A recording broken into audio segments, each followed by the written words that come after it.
Holly Kovo from Fitting Fitness In. I'm a personal trainer and nutrition specialist, and welcome to Get Healthy with Holly. Today I'm here at Third Space Kitchen with Chef Eric Brown. Thank you for being on my show, Eric. Thanks for having me on your show. Yeah, and for being here. So we're going to be talking about how what his company does, and it connects and builds community through social dining. I love that, especially now after the pandemic. People are just starting to get back in together, and it's a great way for people to socialize. Yeah, we're seeing that. We get so many phone calls from people saying, you know what, we have virtual teams or hybrid teams. We haven't been together before.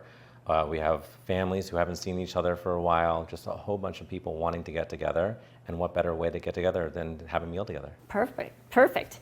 Eric and I know each other because we work together on the board of the Healing Garden, the Virginia Thurston Healing Garden in Harvard. And that is an integrative support center for people dealing with cancer.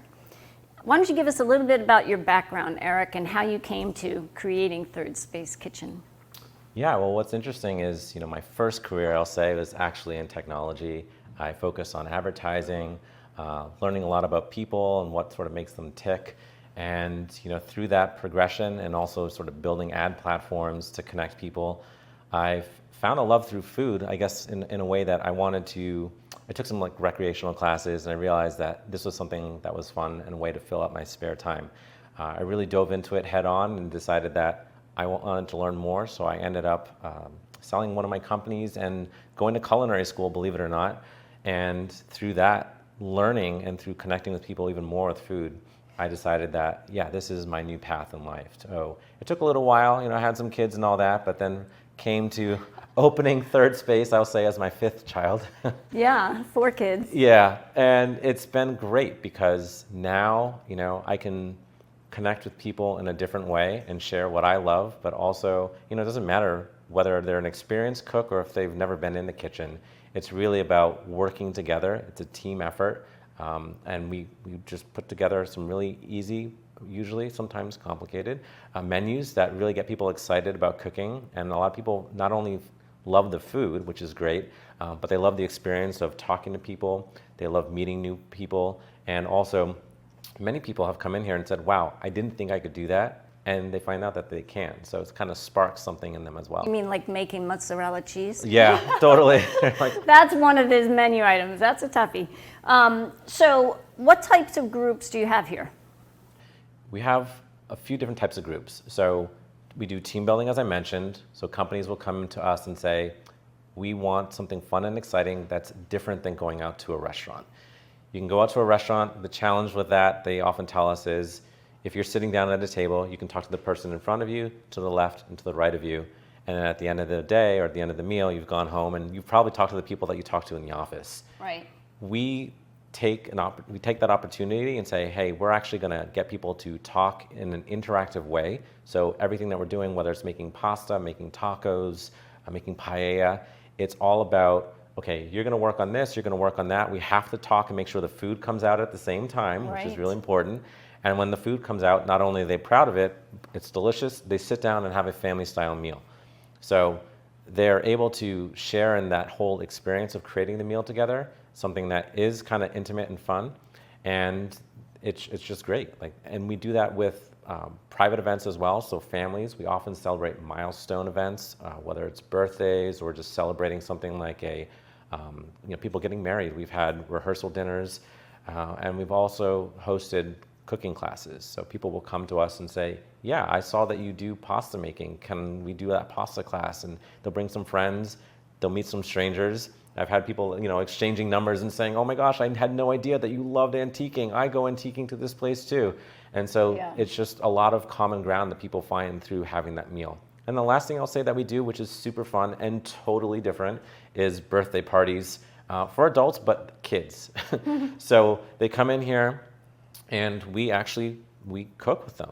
It's an experience where they can make pizzas, they can work on cupcake decorating. Some of the older kids will have a private class where they'll bring their friends and say, hey, we're going to put together a meal, and we make it really nice for them, put out real plates for them, and kind of have this grown-up experience. But kids of all ages can come in here, and whether they have skills or not, they're still able to work together, talk together, and just put together a meal that's really fun with our guidance. That would be great for college kids that are now moving into apartments and Yes. have never had to cook before. Yes, we get that request. Actually, in our other location, we're doing that right now, literally in parallel. There's a group that's getting together, and they are learning how to cook for the first time. So you have this location in Groton, Yes. Mass, and the other locations in Newton, Mass. Newton, Mass. Okay, so 2 locations. So really, yeah, you could do Lowell College. You could market something there. Anyway, and so what kind of foods are you making in these classes? It's a variety of stuff. We try to do approachable food. So I call us an event space that does cooking, not so much a cooking school, because I want people to feel like they look at the menu and they can say, either I've heard of that or I can identify with that. I'll take that class. Sometimes people will come to us for a private event and say, I want to do something totally out there, and that's totally fine too. So we've had Japanese-inspired meals, we've had Indian-inspired meals, we do Latin American, and then we do just things that might be a little bit more familiar, like things from the South or the North, like in terms of cooking from the United States, right? So different regional foods from here. So it's a lot of fun. We'll make pasta from scratch. We'll do raviolis. We'll do fettuccinis, but we'll also do like hand stretched pizzas and show people. Some of my chefs are really good at throwing it up. And also, I don't know if they do it on purpose, but it's fun in that they'll toss the pizza and of course it'll fall on the floor, right? And that kind of just reduces the anxiety around, Right. oh my gosh, am I going to drop the pizza? The Right. chef did it, and it's totally fine, right? And that's what we want. We want people to say, hey, it's just food. You learn. You Yeah. learn. Yeah. What was it, Julia Child? She'd be like, "Oh well, that's a mistake. We're going to eat it anyway. Exactly. Let's try again next time." Right. You know? So yeah, we do like to do, and a combination of foods too. So we've held plant-based meals in addition to surf and turf. So it really is about trying to connect with people wherever they're at in terms of what they eat and what they like, and exposing them to new things too. That's important. And you're peanut free, because I brought some pistachios today for the salad, but we're not going to do that. Peanut That's and good tree to nut, know. yeah. Yeah, so that's good to know. There are a high amount of people that come into us with that allergy, and so this is a safe space for them to cook, knowing that there hasn't been any contamination from that. Awesome. All right, what are we going to cook today? We're going to do 2 things. So we're going to be making a kind of an Asian New England fusion of a maple glazed salmon, and we're also going to be doing a classic poached salmon. And that's what we're going to do, and we're going to combine it with a delicious Then we're going to put it over a nice salad. Right. All right, so take it away. Show us Right. what we got here. So right here we have some salmon fillets. Now these come from Papa's Catch, which is a Harvard, Mass-based company. So Love it. Josh Pearson goes out there every year to Bristol Bay in Canada. Sorry, not Canada, Alaska. And he goes out there fishing, gets these things fresh, and then they're flash frozen, and then they're delivered to us. And what's amazing is, a lot of people like to go to the grocery store and decide what piece of fish they want, and that's all great. One of the challenges with getting fish in the grocery store is you don't know how long it's been sitting there, right? Right. And once it's thawed, it is slowly losing its, I guess, how good it Nutrients and is and its stuff. nutrients, everything, right? So what we do is we take these frozen fillets that have been, flash frozen, and we put them in cold water, and it takes about 20, 30 minutes, depending on how many you put in there. It could take up to an hour if Do you've got they like come 20. this size? They or were you cut already them? pre-cut. Oh my, these all look awesome. They all look awesome. They have a beautiful texture to them. You do still want to check every once in a while to see if there's a pin bone or something that you need to take out of there. But this is beautiful sockeye salmon from Bristol Bay. So I'll put his information up on my website, so you can check on the website and you'll get his information. Papa's Catch. Papa's yes. Catch, right? And so you can see it's so beautiful and soft and flaky, and you can see the different. You can see the fat, but it's relatively lean, and it really has a wonderful taste. And so we're not going to do too much to it. We're just going to add a little bit of flavor in terms of the maple. We're going to add some soy sauce. I'm using a low sodium soy sauce. One of the things about cooking is that I like to decide how much salt I want. I mean, salt is great in that it's a necessity in cooking. It brings about, brings out the flavor, but also I like controlling how much is in my food. I use low salt everything. Great. So we're aligned there. The other thing is, just in terms of cooking, you can see that when I chose to thaw these, I took out ones that were about the same size. So in cooking, we want to, when we're cooking things, we want them to be about the same size so they cook at the same rate. Right. Otherwise, this one might be done too early, and then this one's not done. Right. All right. And then the other thing that we're going to do is we're going to take these out just about when they're done, because if you wait until they're done in the oven, They keep cooking. they'll keep cooking. So carry over cooking, and then they'll be overdone and just not as great. All right. So we're going to make a glaze in the bowl, and then we're going to put these salmon fillets into this cooking vessel, and then we're going to put it in the oven. It's at 400 convection, or you can do 425, just regular bake, depending on what your oven supports. So usually you just knock it down by 25 degrees in the convection oven, just to account for the air circulation. That's going to increase the speed of the cooking. Okay. Yeah. And these are going to come out in about 20 minutes, and that's that in terms of the baking. Now, what we're going to add is we have some maple syrup. We also have some low sodium soy sauce. We have some toasted sesame seed oil and some balsamic vinegar. And later, for those that like a little bit of spice, I don't tend to add this ahead of time because not everyone likes spicy food, but some sriracha, again, it's Asian inspired. So if you want to add a little heat to it, that's always a good compliment. All right. Okay. We have some garlic here that I'm also just going to chop up and then get into the bowl in there, and then it's going to also go along with our salmon. So I'm going to wash my hands. All right, great. So later on, we're going to put this on top of a bed of salad. And in my salad mix, I have kale, spinach, arugula, dark greens. All the dark greens are very high in nutrients, and they're high in vitamins, minerals, and fiber, which is great. And then I have some pomegranate, because I love to use vegetables and fruit that are in season, and pomegranate is our winter fruit. I love it. It's very colorful too. And we'll have some avocado.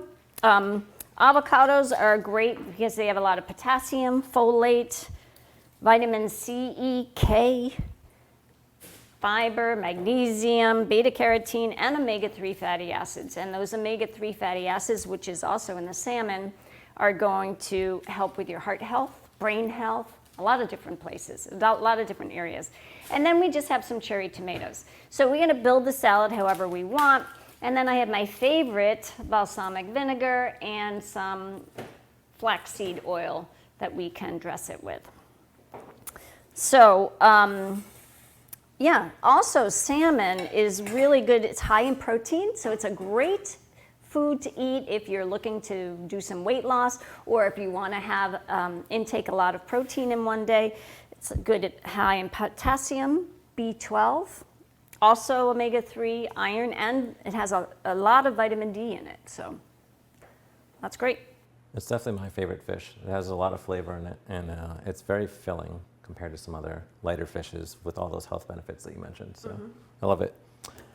We're just going to take some garlic. It's an easy way to get the Let me take this other thing out of the oven. get the skin off. I'm going to do that again.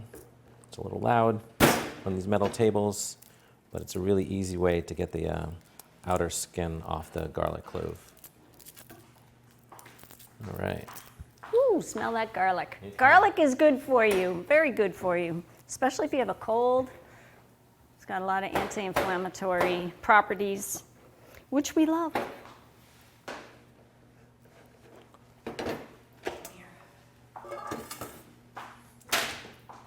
Those are big chunks. Yeah, so this may be a little too big, but this isn't a presentation item, so we don't care so much about uniformity, just as long as they're about the same size. All right, and we're gonna do a 1/4 cup of maple syrup here. So that's 2 ounces if you don't have a measuring cup. All right, and then we're just gonna add a splash of soy sauce. It's gonna give it a little bit of umami, so another flavor profile.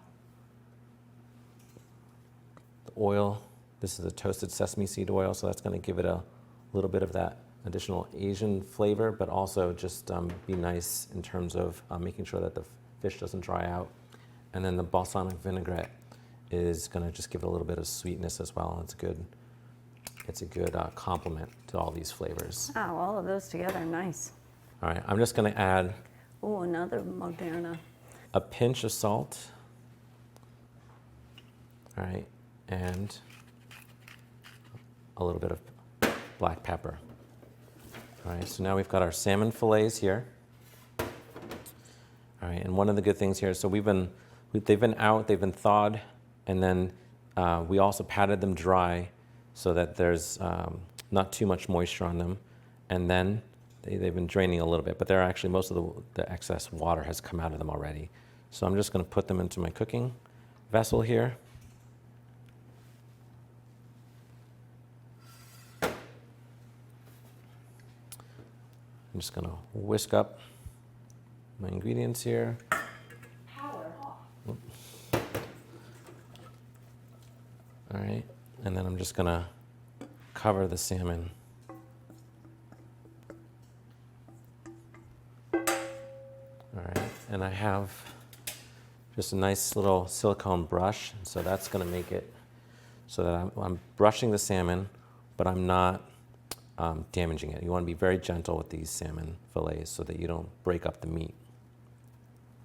All right, and then we're just gonna pop this into the oven.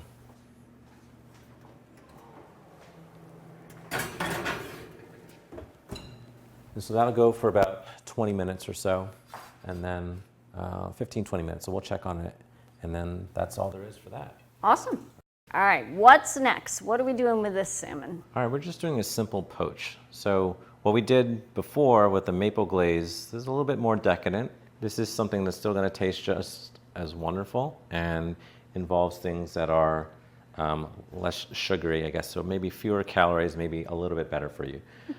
So we have a vegetable stock here. And if you don't have a vegetable stock or broth at home, you can make something called a court bouillon, which is basically just a short stock is what it means, fast stock. And you can do that by just getting like 5 cups of water, just getting some carrots and some onions chopped up, maybe some leeks, and just really just put some vegetables into a pot and just simmer them for maybe 10, 20 minutes, just to get a little bit more flavor than just putting water and say lemon onto the salmon. So that's why we're using vegetable stock. It's just a little bit more flavor.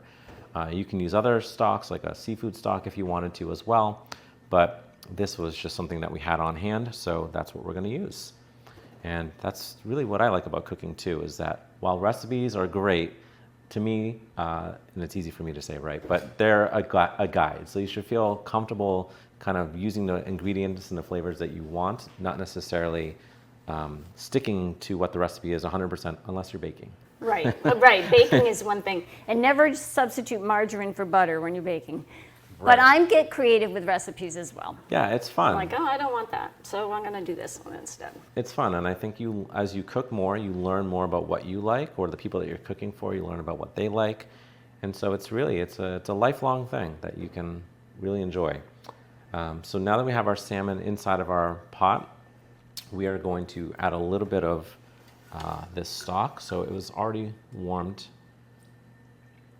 So you want it to be hot when you put it in there. Yep, I've never done poached salmon, so I'm very interested in learning this. Yeah, we don't want it to be too hot because, we'll start cooking it if it's like boiling hot, right? Yep. So it's warm, it's good, and while it's just sitting there in the liquid, I'm gonna get some lemon juice in there. All right, so I got some fresh lemon. Just gonna squeeze it in there. All right, this acid's gonna help counteract some of the fattiness in the fish. We had salmon last night on the grill. Lemon and black pepper. Oh, really? Yeah. Oh, great combination. We've done quite a few. Oh, I should remember that episode where we did the 4 different salmons on the grill. There's just a little bit of kosher salt. tiny bit of pepper. I'm also just going to cut up a little bit of onion to put in there too.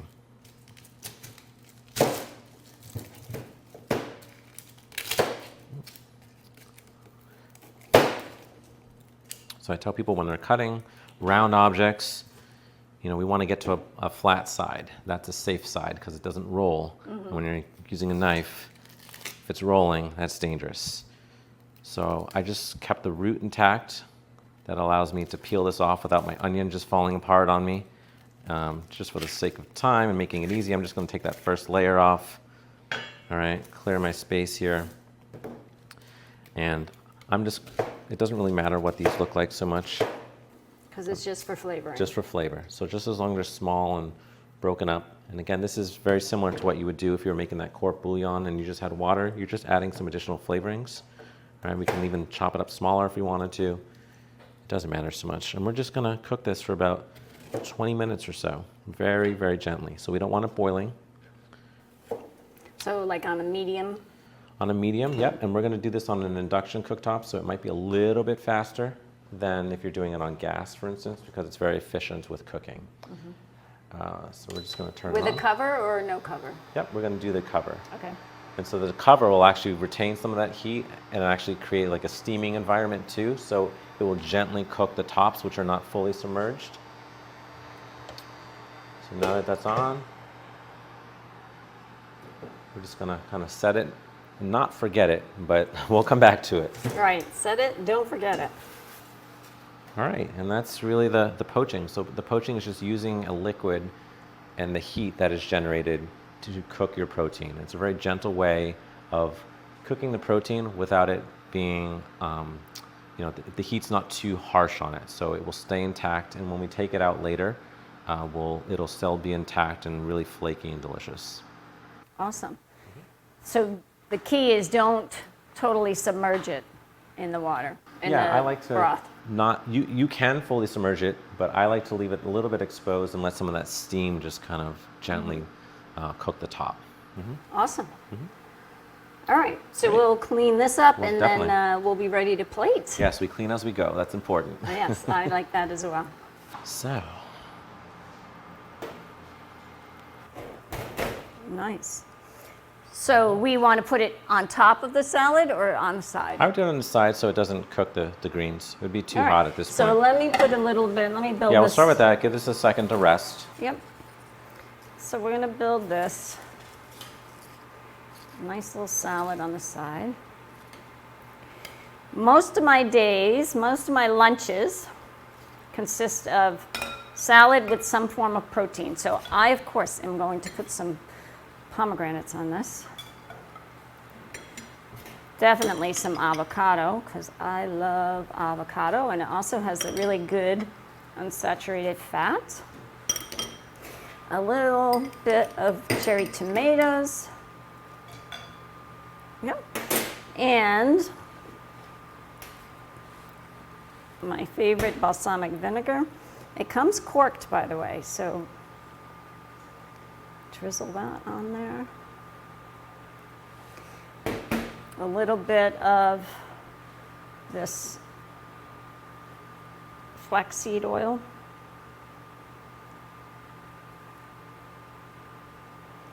I don't do a lot of oil. All right.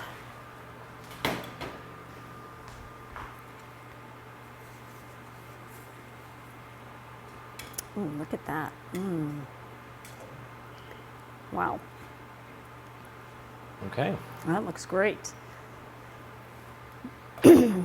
That's number one. So that is the baked salmon with a maple glaze. Yes, exactly. And then if you want, you can just take a little bit of this extra goodness here and just baste it a little bit here. Adds a little shine. Oh my gosh. That's very New England with the maple syrup, huh? Yes. The maple glaze. Love it. Look at how colorful that is. Very healthy meal right there. And it didn't take a long time to make. No, it didn't.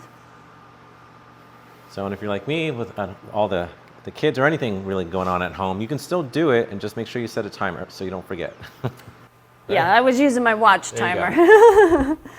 So this past weekend when we were doing the baking of the cookies, you know, you got the 2 different ovens going, and you got dough in the refrigerator, and so everybody's like using their watch because there's only 1 timer on the ovens, even though you got 2 ovens. Right. I'll tell you though, I just redid my kitchen, and I have 2 ovens now, and I absolutely love it. It is a game changer. It's so much easier, and you can do more baked things. So oh my gosh! healthier stuff, yeah, right? And even at Thanksgiving, the turkey was in the bottom oven, and then I had the top oven to do all sorts of stuff. Right. It's not fair the turkey gets a whole oven. A whole oven, right? Yeah. Oh well, but that's okay. How are we doing with the poached salmon? How's that looking? We're looking good. I think we're pretty much ready to take this wow, out. That's so it fast. changes pretty quickly, and it will absorb that flavor from the stock and everything else we put in there. So you can see that it went from that really dark, fleshy. Yeah, so now it's like a nice light orange. So all those proteins have been denatured and coagulated together. So it's lost a little bit of moisture, so it's a little bit firmer. I'll build a salad for that one then. That's perfect, all right. You know, it's too bad there isn't smell-o-vision. Because boy, you guys, you would love the smells in this kitchen right now. So the Healing Garden is actually having our holiday party here. Eric is donating the space and food. It's awesome. We're very thankful of that. It'll be fun. Well, it's my pleasure. I'm excited. It'll be fun.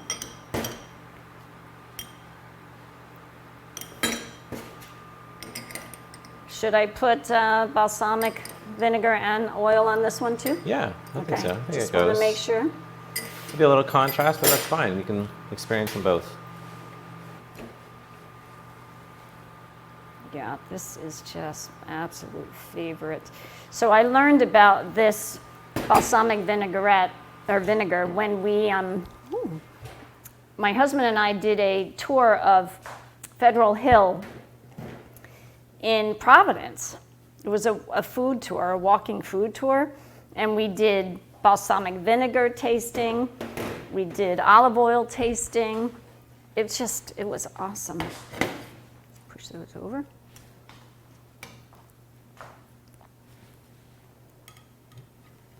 Look at that. Wow. Gorgeous. So these recipes we'll put up on my website.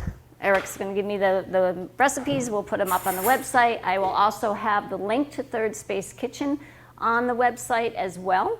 And I just want to thank you so much for joining me on my show today and making these awesome salmons. Well, this was a lot of fun, so I appreciate you having me. I love showing people how to do simple things that are really flavorful as well. So you don't have to spend hours in the kitchen to get something flavorful. You just need to have really good ingredients and healthy ingredients and put them together, and it's fun. Right, and I really love that your motto is build community through social dining and eating, and it's really good now, especially, people just need to learn to socialize again. They do. It's amazing, especially young people, they'll have those social skills, and it's important. So this is wonderful. Thank you so much.